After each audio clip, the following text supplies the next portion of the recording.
Silence is the best medicine. Emptiness is the way to God. Stillness is God's home. If you are unable to see God, it is probably because your mind is noisy, your attention and your focus is scattered, and you're always moving. People always ask for evidence of God, but it's probably that you're just not looking in the right places. And at the same time, using the wrong tool, that is the mind, to try and find something that existed before there was ever any mind to perceive. The mind wants to grasp at something. It wants to take the infinite and put it in a box so it can't understand it. But the mind can never understand God. It is not capable, for any thought, any idea, any word is making God smaller than it is, trying to make the indigestible digestible for our human bellies, the belly of the mind. This is why arguing about religion and God is pointless. You're wasting your time distracted on frivolous things, on serving the ego. The funny thing is that all people need to do to get closer to God is ask. That's all. And to be open to receive, which is why those who are prideful and arrogant are always separated from God, because their hearts are not open and they value their own mind above all else. Because pride and arrogance is selfishness. It is to say, look at me, I am the best. But in truth, we have no power of our own. The mind is given all of its existence from consciousness. That is the source, that domain of the transcendent, the absolute, the house of God. So the mind and the ego have a false sense of pride because they don't do anything. They are powerless. They are insecure, which is why they require brute force to get their message across, or they attack you whenever their beliefs are at risk for being exposed. The mind often makes us emotional to turn off the thinking part of our brains so that we don't come to the truth, the awareness that what we think we believe is not actually true, that our ways of looking at things might not be aligned with the way things are, which is why truth and clarity is found in emptiness, by allowing reality to be as it is without adding anything onto it. Only then do we see things clearly. Otherwise, our entire experience is being filtered through our mind, so we experience our mind projected out onto the physical world. That is being stuck in illusion. That is being caught in the matrix. And that is the realm of suffering. Because the mind is always judging and comparing and validating itself. Nothing is ever good enough for the mind. It always needs more and more. It wants to have and to get things. It is focused primarily on the external world. But when you drop the sensory reality and turn within, you find something far greater than you might have ever imagined. You find the eternal.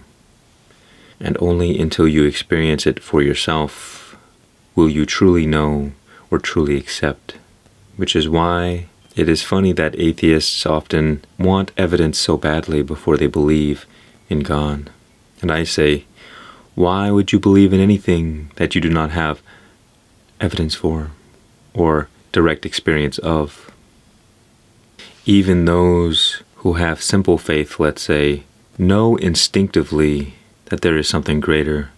They may not be able to intellectualize it, but they know deep down the truth when they hear it or when they see it. That to them is enough evidence to say, yes, I believe in God. But I believe that we are entering into an age where belief will no longer be necessary because we will have clarity. We like to say that God works in mysterious ways. So too, If you have never seen a crackhead before out on the streets, you might look at him and say, wow, he works in mysterious ways. But then somebody comes along and says, oh no, he's on crack. And then you say, oh, it all makes sense. Now, God is not a crackhead. Let me be clear. But the point I'm trying to make is that once you know God, you see the patterns. God is reliable. God is the eternal. God is the unchanging. And so the only reason God is mysterious to us is because we have not nurtured our relationship enough to have clarity. Once you know a friend and you've been together for a long time, you get to see their patterns of behavior. That person's not a stranger anymore. So too, unless you make God your best friend, God will always kind of be a stranger to you. And to make God your best friend, all you have to do is ask and open your heart. Because only then can you enter into a relationship. But if you are prideful and arrogant, you are closed off and it's a one-way street. People overcomplicate God, and they like to project their beliefs and ideas that probably are mostly wrong. Not always. And I understand that in order for us to talk about God, we have to play in the realm of limitation and form. But when we come from the precondition that, well, God is unknowable, we can at least then let go of any hardcore ideas we have about God. Because, in truth, God existed, by definition, before human beings. And so again, God is beyond all words, all thoughts, all ideas. All of our religions are nothing but the best we've got. That doesn't mean they're all the truth.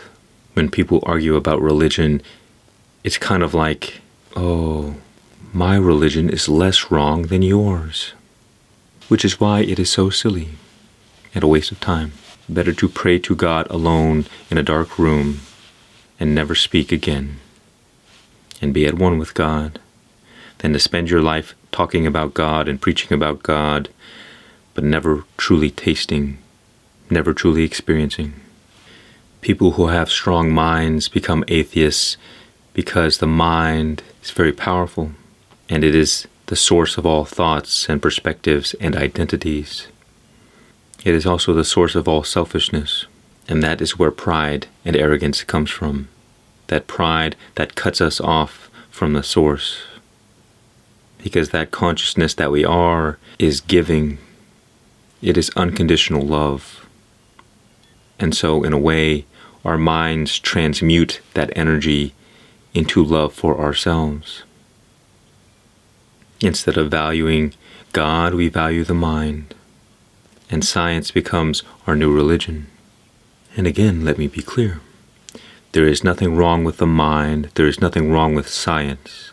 There is nothing wrong with these religious beliefs.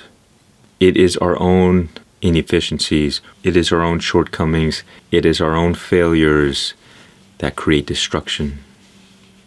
Our own inability to use the mind as it was intended.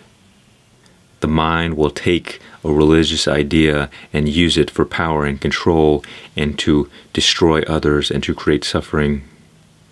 So too, the mind can create many beautiful things.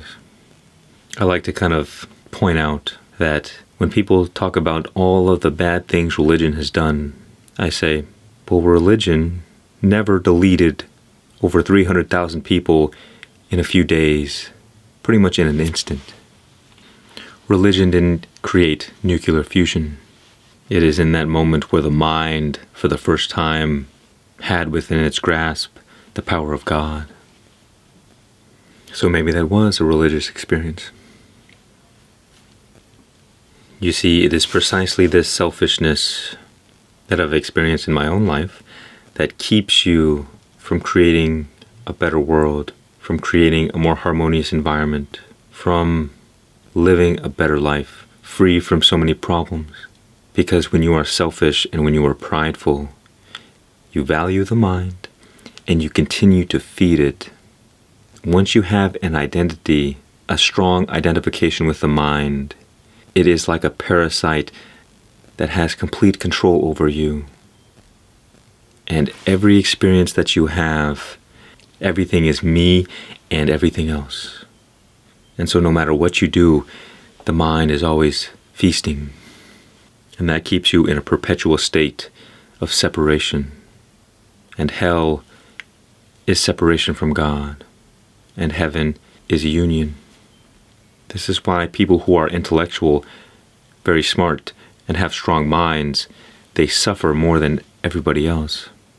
Because essentially what happens is that the mind soaks up all of our life juice, all of our life energy. And where life is not, death is. We know the brain takes up an incredible amount of our resources. Thoughts are electrical impulses in the brain, that is energy. Thoughts create emotional responses, which are chemical reactions in the body. All of these things are having physical effects on us. So if your mind is thinking all the time, using all of those resources, and all of those thoughts are creating emotional reactions, even on the slightest and most subtle level, that too is draining us. And this creates a lot of suffering, misery, depression, suicidal tendencies. Because if you live without life long enough, you lose the will to live. You cannot live without life. That doesn't make sense. And so, it is all a balance between life and death, energy and entropy, the darkness and the light. The mind can lead us in either direction. The mind is neutral. But because of the nature of reality, the mind takes the path of least resistance. So the mind, by nature, will lead us downward. Which is why it is so important for us to learn to master our minds. Because our minds can also lead us to God, lead us to heaven. These are not ideas. These are things you must experience for yourself. What the spiritual masters since the beginning of time have done is that they have cut the mind off at its source. That is identity. There are a few ways to do this. One way is through dedicating your life to selfless service, only thinking about others all the time, and taking no concern for your own self. That is probably the most difficult path in this life to take. In this way, you have cut the identity off because you do not concern yourself with yourself. The second way is the path of knowledge and self-realization. This is realizing that the mind, the personality, is a construct. When you look for it, you cannot find it. It is an idea. And through self-inquiry, you can realize that you cannot be anything that you experience. Because in order to experience, this requires an object of experience and a subject to experience that object. So you are always the subject, experiencing a never-ending array of changing objects. So you are that unchanging subject that is awareness. And so what you can come to find is that when you break reality down to what is happening here and now, immediately, you can see that our whole lives is that never-ending array of changing experiences upon the backdrop of an unchanging awareness. From the moment you are born until the moment you die, you are always that unchanging awareness. And everything is just changing scenes, changing objects, whether in the waking state or in the dream sleep. And in the deep sleep, you have no experience because there is no mind, there is no contrast. You are at one with yourself, and you cannot experience without duality. And on this path of meditation and self-realization, you continuously get triggered by circumstances and experiences. It's like it has been said, old karma is running off, old patterns, information that is stored in our bodies. And this will come to reignite identification in the ego. And only those who stay the path can get to the point where the ego, the illusion, can never take form again. You are permanently awakened. And from time to time, situations may trigger you, but they will only last for a few moments until you realize, oh, automatically you will return to the state of being, to this non-attached awareness that we are. And throughout life, we will return to unity with this consciousness, our true state of being, and that is coming into the kingdom of heaven, returning home, becoming one with God. Another path, you might say, is to meditate only on God, to see God in all beings, in all things, in an individual or a guru. And in this way, our lives become like us and God experiencing everything together. You are never alone again. You can see how these are much different ways of living life than how most people live their lives. It is only until we disidentify with our minds that we gain the power to control it and use it as it was intended, as a tool. The hammer doesn't use you, does it? And yet our minds control us. The mind is the one pulling the strings, constantly manipulating us into feeding it more and more of our energy, more and more of our life force. And the more life force we give it, the more alive it becomes, the more power it has over us. Because life is also power. Power and energy are synonymous. We all know this. And so what we give our attention to, that is what we give our energy to, and that is what we give life. So whatever we allow to take our attention, that is what has power over us. So if you're having thoughts all the time and ruminating on the thoughts, you're giving your power over to these thoughts. And then they have an effect over you, and then they torture you. Or to other people, or to other experiences. You're giving your power to forces outside of your control, and unconsciously, but willingly, making yourself a slave. When in reality, you are sovereign. You are transcendent. You are beyond the limitations of all existence. You are also a body, and you are also a mind. But fundamentally, you are beyond all these things.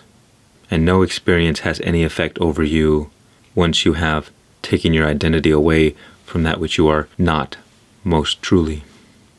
Once you permanently begin resting in the state of being, in the I am presence, as consciousness, as awareness, that is how you achieve freedom. Freedom from suffering, freedom from the world, freedom from bondage. That is how you escape the matrix forever, to recognize your true and eternal being, that of which the temporary has no effect over.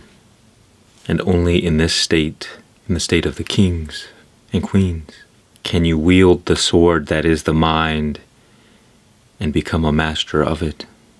Because until then, the mind is using you. And a king or a queen cannot also be a slave.